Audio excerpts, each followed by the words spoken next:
Before I conclude, there's an issue that I wanted to address, and it's an issue I received tens of questions on, and it pertains to boycotting and whether it's haram or halal and other details pertaining to that.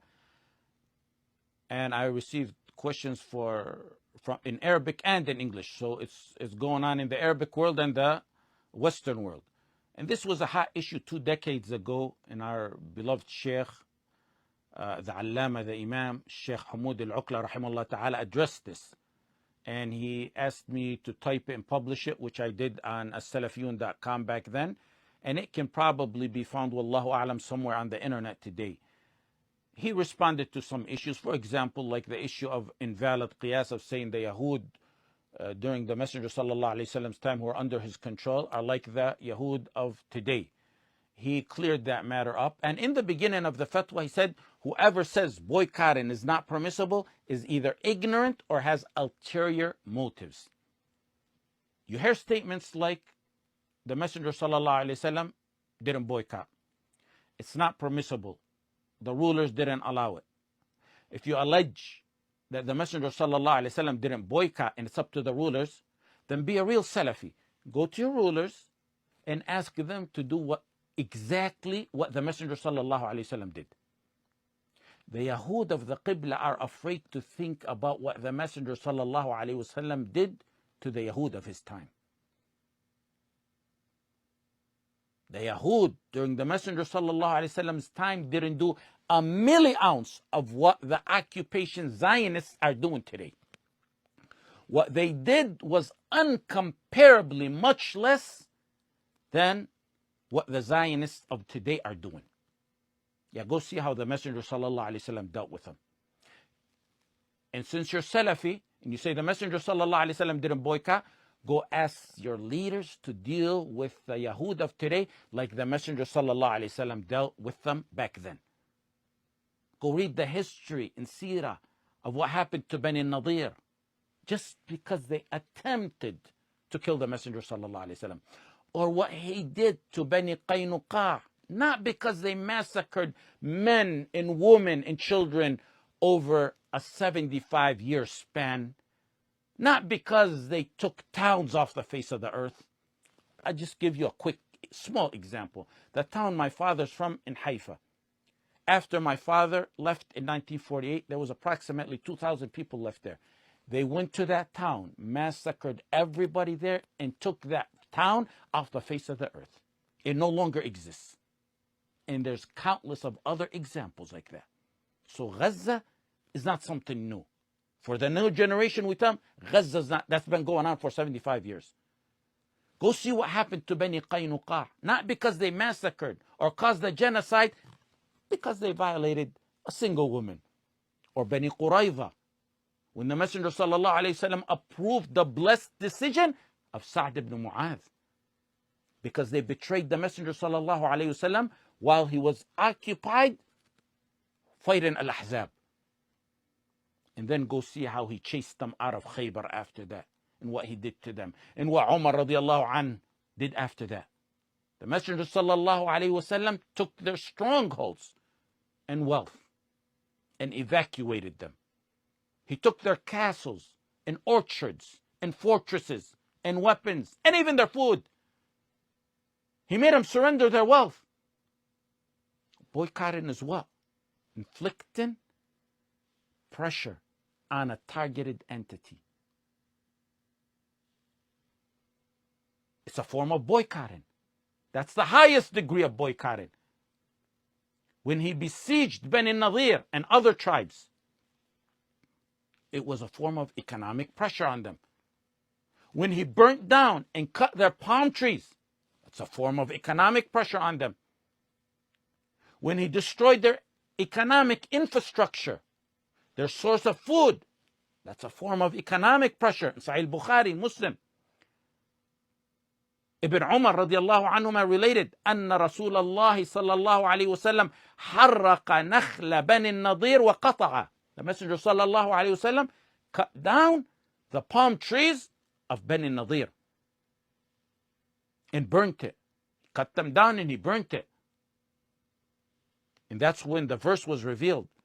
ما قطعتم من لينة أو تركتموها قائمة على أصولها فبإذن الله وليخزي الفاسقين. Directed, the verse is directed to the believers. Whatever palm tree you cut down or you leave standing, it's by the will of Allah. وَلِيُخْزِيَ الْفَاسِقِينَ.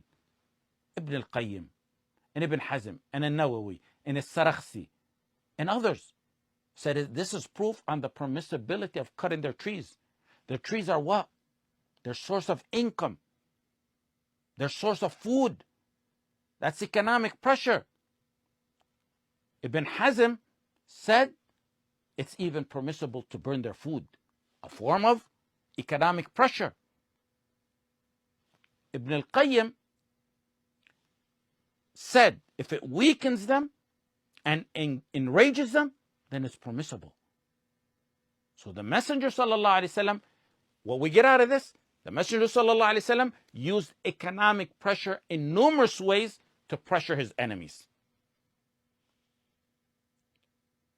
When he sent Sa'd ibn Abi Waqqas, aside from what I just mentioned, when he sent Sa'd ibn Abi Waqqas, he sent Sa'd to get a caravan of Quraysh in Sariyat al-Kharrar.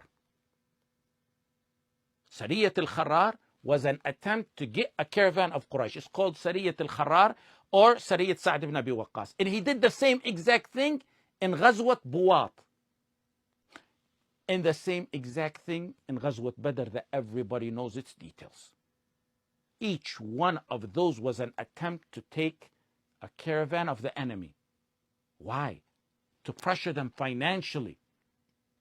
When the Messenger sallallahu alaihi wasallam made dua on Quraysh, it was dua on their economic system. Allahumma inni alayhim bisab'in kasab'i Yusuf. Oh Allah, help me against them by inflicting upon them 7 years of famine like the 7 years of Yusuf. After that dua, they were stricken with a year of drought that destroyed everything. They suffered severe fatigue and hunger, and they began to eat dead animals. That's the same as the dua of Musa alayhi salam. When Musa alayhi salam wanted to make dua on Fir'aun, he made dua on their economic system. ربنا إنك آتيت فرعون وملأه زينة وأموالا في الحياة الدنيا ربنا ليضلوا عن سبيلك ربنا اطمس على أموالهم ربنا اطمس على أموالهم. Dua on their wealth. Mufassirin said that after this dua, the harvest turned into rocks. Food and water are not allowed into Gaza. There's an ongoing genocide, openly, in front of the globe. The borders are shut and protected. No one can help. And they're not shut by the Zionists alone, but more so by their Arab agents. No one but Allah subhanahu wa ta'ala is helping. And that's not said in weakness. It's rather said in strength.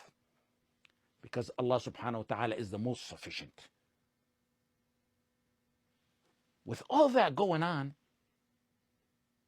some innocent Muslims figure out a simple, convenient, easy, legal way for those who are afraid to pressure the enemy financially. And then you see the Jews of the Qibla begin to bark. It's haram, the rulers. Haram, and the rulers have to give permission. If your Murji'ah reject belly can't do without a Big Mac from a company that offers free meals to the Israeli military that's killing our children, then at least keep your mouth shut and don't stand in the way of the Ummah that's trying to show the simplest, most basic method of compassion towards their children and brothers. The Messenger sallallahu alaihi wasallam said in Sunan Abu Dawud, "Jahidul mushrikina bi amwalikum." Fight the mushrikeen with your wealth. This is one of the forms of that. When the intention